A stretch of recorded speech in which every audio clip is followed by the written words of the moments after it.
जय हिंद दोस्तों। आज हम बात करेंगे हिंदी साहित्य की और हिंदी साहित्य में भी उसके काव्य लाइन की। मैं जानता हूं कि काव्य लाइन याद करना सबसे कठिन होता है। चाहे वो आदिकाल का काव्य लाइन हो, चाहे वो भक्ति काल का काव्य लाइन हो, चाहे वो रीति काल का काव्य लाइन हो। इस काव्य लाइन को आप सेकंडों में याद करना चाहते हैं।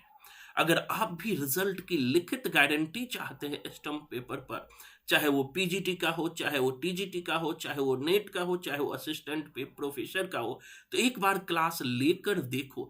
हमारे यहाँ 8 से 10 डेमो मिलता है, डेमो क्लास।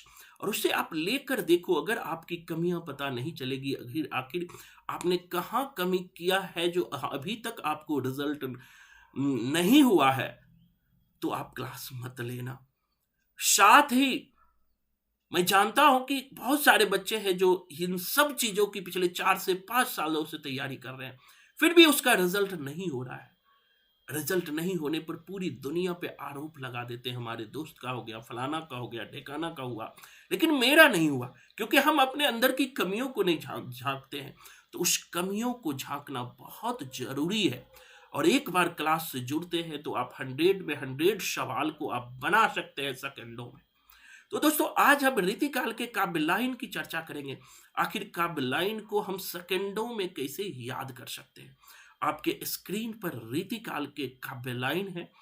इसे देखिए कि हमने आज रीतिकाल के काव्य लाइन में देव की रचनाओं को लिया है, देव के काव्य लाइन को लिया है। कि जो फेमस फेमस देव के काव्य लाइन है, जो हर एग्जाम में पूछा जाता है, उसी काव्य लाइन को लिया है।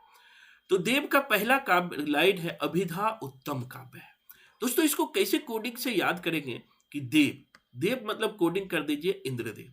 तो देव अपनी प्रेमिका से कहते हैं कि जो बात कहना है सीधे सीधे कहो, क्योंकि अभिधा ही उत्तम काव्य है। एक गाना सुने होंगे, सीधे सीधे अंदर आओ राजा। तो देव कहते हैं कि जो बात कहना है वो अभिधा में कहो, मतलब सीधे सीधे कहो। जो बात कहना है वो सीधे सीधे कहो, क्योंकि अभिधा ही उत्तम काव्य है। आगे अपने प्रेमिका से वो कहते हैं, कोडिंग करना, कि बड़े बड़े नैनों से आंसू मत बहाओ। यहां से बड़े बड़े नैनों को कोडिंग करेंगे। तो देव अपनी प्रेमिका से कहते हैं कि जो बात कहना है अभिधा में कहो और बड़े बड़े नैनों से आंसू मत बहाओ, क्योंकि तीसरा लाइन समझिए, क्योंकि तुम्हारे लिए ही हमने डाढ़ दुर्म पालना बिछोना नभ पल्लव के बनाया है। फिर से समझिएगा, देव कहते हैं कि जो बात कहना है अभिधा में कहो, सीधे सीधे कहो, बड़े बड़े नैनों से आंसू मत बहाओ, क्योंकि तुम्हारे लिए ही हमने डाढ़ ध्रुव पालना बिछोना नवरस के पल्लव नव पल्लव के लिए बनाया है। चूंकि संसार नवरस में है, इसीलिए तुम नवरस में रहो।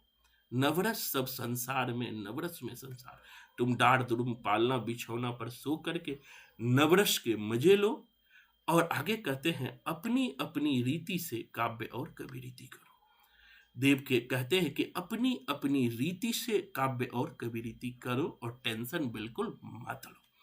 मैंने कहा कि आपको काव्य लाइन 10 सेकंड में याद होगा, घड़ी देखिएगा।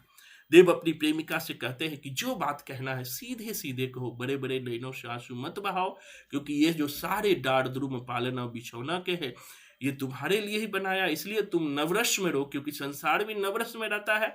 और अंतिम कहते हैं कि अपनी अपनी रीति से काव्य और कवि रीत करो।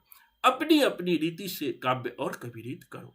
एक बार और दोस्तों समझना, देव अपनी प्रेमिका से कहते हैं कि जो बात कहना है वो अभिधा में कहो, सीधे सीधे कहो, बड़े बड़े नैनों से आंसू मत बहाओ, क्योंकि तुम्हारे लिए ही हमने डाढ़ द्रुम पालना बिछोना नव पल्लव के बनाया है। और चूंकि नवरस में संसार है, इसीलिए तुम भी नवरस में रहो। अपनी अपनी रीति से काव्य और कवि रीति लिखो। तो दोस्तों, कहने का मतलब यह है टेक्निक। आपको, मुझे पूरी उम्मीद है कि अगर 1 से 2 बार आप वीडियो देख लीजिएगा तो देव के काव्य लाइन को जीवन में नहीं भूलिएगा। अगर इसी तरह आप भिखारी के काव्य लाइन, केशव के काव्य लाइन, चिंतामणि के काव्य लाइन, मतीराम के काव्य लाइन, संपूर्ण रीतिकाल के काव्य लाइन को सेकंडों में याद रखना चाहते हैं, तो एक बार 8 से 10 फ्री क्लास लेकर देखो। कोई रजिस्ट्रेशन फीस नहीं है। आज के लिए इतना ही। धन्यवाद।